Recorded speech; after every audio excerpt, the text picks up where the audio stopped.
मित्रों नमस्कार, राधे राधे। आज मैं आपको संध्या देवी के बारे में बताना चाह रही हूँ कि यह किनकी पुत्री थी और किनके साथ इनका विवाह हुआ था और इन्हें प्रातः संध्या और साय संध्या क्यों कहा जाता है। तो यह ब्रह्मा जी की पुत्री थी। ये इतनी सुंदरी थी कि इनको देखते ही पुरुषों में काम भावना की भावना आ जाती थी। इसलिए इन्होंने अपना शरीर त्यागने की सोची और अपने पिता ब्रह्मा जी से आज्ञा लेकर चंद्रभागा पर्वत पर चली गईं। वहाँ इन्हें वशिष्ठ मुनि मिले।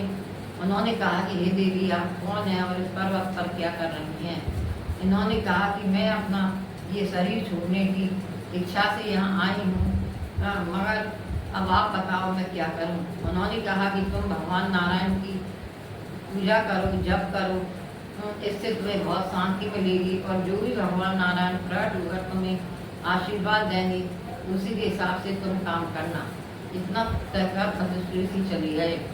इन्होंने भगवान नारायण का जप किया। भगवान विष्णु प्रसन्न हो गए और उन्होंने कहा वर मांगो। इन्होंने कहा कि हे प्रभु, मैं अपने शरीर को त्यागना चाहती हूँ, आप मुझे कोई रास्ता बताएं।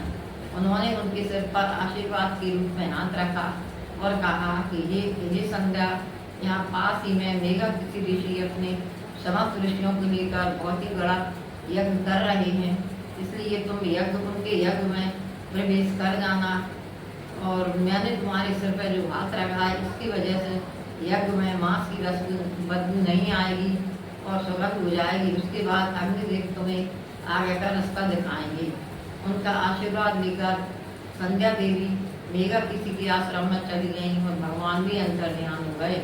मेघातिथि के आश्रम में जाकर उन्होंने देखा कि सभी हवन यज्ञ कर रहे हैं। तब उन्होंने अपने मन में वशिष्ठ ऋषि का ध्यान करते हुए कि अगले जन्म में यही मेरे पति हों, अब अग्नि की वेदी में प्रवेश कर गई। अग्नि की वेदी में प्रवेश करते ही अग्निदेव इन्हें लेकर सूर्यदेव के पास चले गए। सूर्यदेव ने इन्हें अपने रथ पर स्थापित कर दिया और कहा कि ये संदेह, मैंने तुम्हें अपने रथ पर स्थान दिया है, इसीलिए तुम्हारे ऊपर का भाग प्रातः संध्या और बाकी का सब भाग साय संध्या कहलाएगा। प्रातः संध्या में ऋषि मुनि सुबह 4 बजे से उठकर हवन यज्ञ दान धूप होम सब करेंगे और साय संध्या में दीप दान करेंगे। यह मैंने तुम्हें आशीर्वाद दिया है। यह सुनते ही संध्या खुश हो गई और ऋषि वशिष्ठ के साथ उन्होंने विवाह किया।